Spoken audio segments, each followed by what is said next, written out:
నరకాసురుని వధ జరిగిన ఆశ్వయుజ బహుళ చతుర్దశి రోజును దీపావళిగా హిందువులు జరుపుకుంటారు. హిందువులు జరుపుకునే పండుగలలో దీపావళికి ప్రత్యేక స్థానం ఉంటుంది.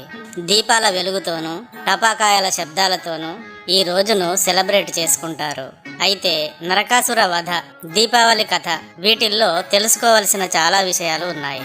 శ్రీకృష్ణుని లాంటి మహావిష్ణువు స్వరూపుడు రథంలో ఉండగా సత్యభామ ఎందుకు యుద్ధం చేసింది? సత్యభామ గత జన్మలో ఎవరు? నరకాసురుడు దుర్మార్గునిగా ఎలా మారాడు? మహాభారతంలో కళ్ళు మూతలు పడుతున్నప్పటికీ కనురెప్పలకు దారాలు కట్టుకుని యుద్ధం చేసిన మహావీరుడు భగదత్తుడు ఎవరు? శ్రీకృష్ణునికి మురారి అనే పేరు ఎలా వచ్చింది? నరకాసుర వధలోని అంతరార్థం ఏమిటి? లాంటి చాలా విషయాలు ఉన్నాయి. ఈ వీడియోలో ఈ విషయాలను గురించి చెప్తాను. ఇప్పటి వరకు మా ఛానల్ని సబ్స్క్రైబ్ చేయనట్టయితే వెంటనే సబ్స్క్రైబ్ చేయండి, గంట సింబల్ని కొట్టండి, లైక్ చేయండి. సబ్జెక్టులోకి వెళదామిక. నరకాసురుని జన్మ కథ ఆశ్చర్యకరంగా ఉంటుంది. ఏ రాక్షసుని వధకు సంతోషించిన జనం వేల ఏళ్లుగా అతడి చావును పండగలా సెలబ్రేట్ చేసుకుంటున్నారో అతను సాక్షాత్తు విష్ణుమూర్తికి కుమారుడు. ఈ వింత ఏమిటో చూద్దాం. హిరణ్యాక్షుడు అనే భయంకర రాక్షసుడు ఒకడు భూమిని ఎత్తుకెళ్లి రసాతలంలో దాచిపెడతాడు. హిరణ్యాక్షుడిని గెలవగలిగే వారెవరూ లేకపోవడంతో అతడిని చంపి భూమిని యథాస్థానంలో ఉంచడానికి శ్రీ మహావిష్ణువు వరాహావతారం దాల్చి వస్తాడు. హిరణ్యాక్షుడిని చంపి భూమిని యథాస్థానంలో ఉంచుతాడు. తర్వాత భూదేవి, విష్ణుమూర్తి సృష్టి కార్యాన్ని కొనసాగిస్తారు. వారి కలయిక జరిగిన సమయం సాయం సంధ్యా సమయం.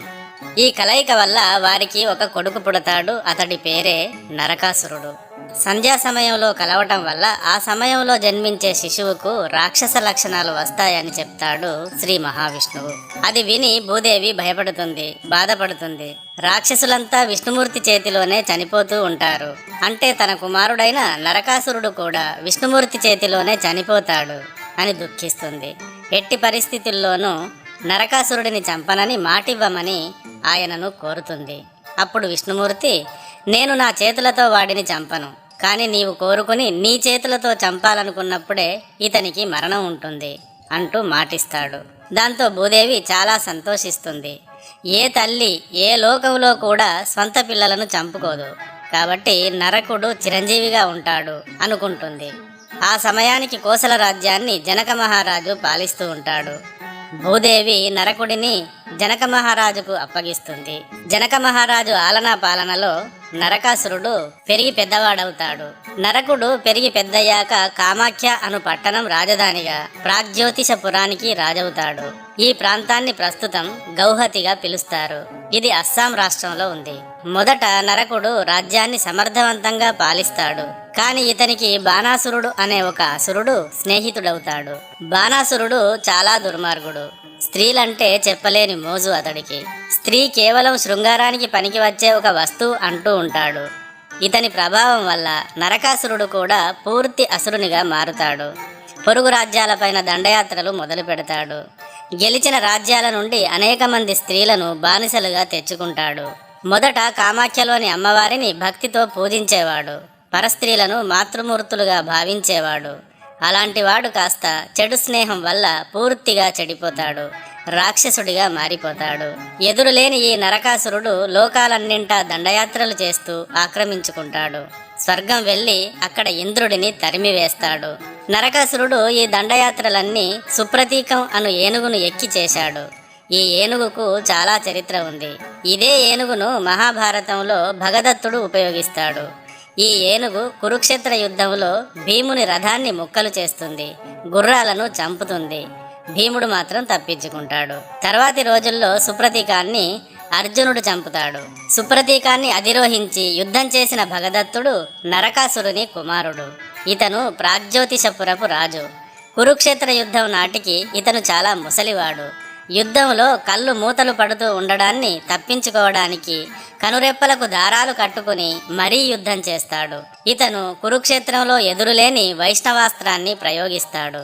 కానీ ఆ అస్త్రం కృష్ణుని మెడలో హారమై పడుతుంది. ఇతను కౌరవుల పక్షాన ఉండి పోరాడుతాడు. నరకాసురునికి ఇలాంటి కుమారుడు ఉండేవాడు. అపరిమితమైన శక్తి సామర్థ్యాలను కూడగట్టుకుని లోకాలన్నింటా విధ్వంసకాండ సృష్టిస్తున్న నరకాసురుడి అంతం ఎప్పుడా అని ప్రజలు అంతా కోరుకోసాగారు. స్వర్గం నుండి పారిపోయిన ఇంద్రుడు శ్రీకృష్ణుడి వద్దకు వెళ్ళి విషయం అంతా వివరించి నరకాసురుడిని నీవు మాత్రమే అంతం చేయాల్సి ఉంటుంది అని ప్రార్థిస్తాడు. దాంతో శ్రీకృష్ణుడు రథాన్ని ఎక్కి నరకాసురునితో యుద్ధానికి బయలుదేరుతాడు. అప్పటి వరకు శ్రీకృష్ణుడు ఎన్నో యుద్ధాలు చేశాడు. కానీ ఈ నరకాసురునితో యుద్ధానికి మాత్రం నేను నీతో వస్తాను అంటూ కోరుతుంది సత్యభామ.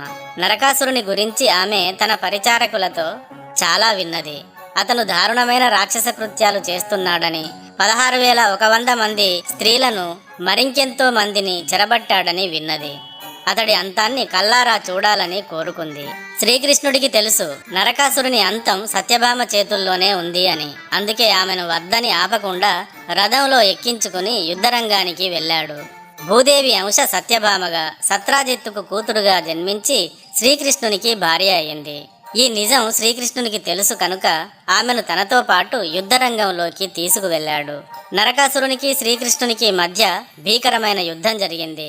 ముందుగా శ్రీకృష్ణుని సైన్యాధ్యక్షుడు మురాసురుడు అనేవాడు శ్రీకృష్ణుడిని తీవ్రంగా ఎదిరించాడు. కానీ శ్రీకృష్ణుడు అతడిని యుద్ధరంగంలో చంపివేశాడు. ఇలా మురాసురుడిని చంపాడు కనుక శ్రీకృష్ణుడిని అప్పటి నుండి మురారి అని కూడా పిలవడం మొదలుపెట్టారు. అయితే ఈ మురాసురుని కథ, శ్రీకృష్ణునికి మురారి అని పేరు రావడానికి వెనక ఉన్న కథలు కూడా వేరువేరుగా ఉన్నాయి. మురాసురుని మరణం తర్వాత శ్రీకృష్ణ నరకాసురులకు మధ్య భయానక యుద్ధం జరిగింది. నరకాసురుడు వదిలిన ఒక శక్తివంతమైన బాణం తగిలి శ్రీకృష్ణుడు మూర్ఛపోతాడు. అప్పుడు ఆగ్రహించిన సత్యభామ తానే విల్లమ్ములను అందుకుని నరకాసురునితో తలబడుతుంది. చివరికి పదునైన బాణాలతో అతడిని చంపివేస్తుంది. ఈ విధంగా విష్ణుమూర్తి భూదేవికి ఇచ్చిన మాట వల్ల తల్లి చేతుల్లోనే నరకాసురుడు మరణించాడు. లోకాలన్నింటినీ గెలిచి 16,100 మంది స్త్రీలను చెరబట్టి దేవతలను పారిపోయేలా చేసి తన వికృత పాలనతో ప్రజల జీవితాలలో కటిక చీకటిని నింపాడు నరకాసురుడు. ఇలాంటి దుర్మార్గులు రక్తం పంచుకు పుట్టిన కొడుకులైనా సరే క్షమించకూడదు, నిర్దాక్షిణ్యంగా శిక్షించి తీరాలి అన్న అంతరార్థం ఈ కథలో ఉంది. అయితే చివర్లో సత్యభామ కాకుండా తన చక్రాయుధంతో శ్రీకృష్ణుడే నరకాసురుడిని చంపినట్టుగా కొన్ని చోట్ల ఉంది. కానీ కథ మొదలైనప్పుడు చెప్పిన దాని ప్రకారం సత్యభామ చంపడమే కరెక్ట్ అనుకోవాలి. నరకాసురుని వధ ఆశ్వయుజ బహుళ చతుర్దశి రోజున జరిగింది. ఈ రోజు అమావాస్య అవుతుంది కనుక ఆ రోజు నుండి ఈ రోజు దాకా కటిక చీకటితో కూడిన అమావాస్య రోజున దీపావళి పండుగను జరుపుకుంటారు ప్రజలంతా. అమావాస్య చీకటిని నరకాసురుని క్రూరత్వంగాను, వెలిగించే దీపాలు విజయానికి సూచనగాను భావిస్తారు. దీపావళిని జరుపుకోవడానికి సంబంధించిన కథల్లో శ్రీరామచంద్రుని కథ కూడా ఒకటి. సీతారామ లక్ష్మణులకు కటిక చీకటి లాంటి అంటే అమావాస్య లాంటి వనవాస కాలాన్ని పూర్తి చేసుకుని అయోధ్యకు తిరిగి వచ్చినప్పుడు ప్రజలు ఆనందోత్సాహాలతో అమావాస్య చీకట్లను పోగొట్టేందుకు నగరమంతా దీపాలు వెలిగిస్తారు. అప్పటి నుండి అదే రోజు అంటే ఆశ్వయుజ బహుళ చతుర్దశి రోజు నుండి దీపావళి జరుపుకోవడం మొదలైంది అంటారు. దీపావళికి సంబంధించిన మరొక కథ కూడా ఉంది. దుర్వాస ముని ఒకసారి ఇంద్రలోకం వెళ్లి ఐరావతం పైన ఉన్న ఇంద్రునికి ఒక హారాన్ని బహుకరిస్తాడు. ఇంద్రుడు అహంకారంతో దానిని తాను ధరించకుండా ఏనుగు మెడలో వేస్తాడు. ఏనుగు కూడా దానిని తీసి కింద పడవేసి తొక్కివేస్తుంది. ఇందుకు దుర్వాసుడు ఆగ్రహించి ఇంద్రుడిని శపిస్తాడు. ఈ శాపం వల్ల ఇంద్రుడు రాజ్యాన్ని కోల్పోయి రక్షించమని మహావిష్ణువును ప్రార్థిస్తాడు. ఒక జ్యోతిని వెలిగించి దానినే మహాలక్ష్మిగా భావించి పూజించమంటాడు విష్ణుమూర్తి. ఇంద్రుడు అలాగే చేసి తిరిగి తన రాజ్యాన్ని తాను పొందుతాడు. ఈ సందర్భంగా మహాలక్ష్మి త్రికరణ శుద్ధిగా ఈ విధంగా నన్ను ఆరాధించిన వారికి నేను ప్రసన్నురాలిని అయి కోరిన కోరికలను తీరుస్తాను, సంపదలను ఇస్తాను అంటూ వరమిస్తుంది.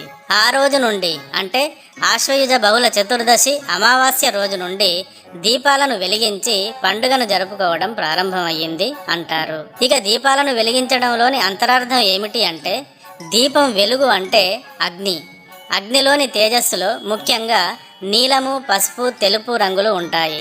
ఈ 3 రంగులు ప్రపంచానికి అవసరమైన సత్వ, రజస్, తమో గుణాలను సూచిస్తాయి. ఈ 3 గుణాలు కూడా లక్ష్మీ, సరస్వతి, దుర్గలకు సూచికలుగా ఉంటాయి. ఈ 3 గుణాలే సత్యం, శివం, సుందరంగా భావించబడతాయి. విజ్ఞానం, వివేకం, వినయం అను 3 గుణాలను కూడా ఈ జ్యోతి సూచిస్తుంది.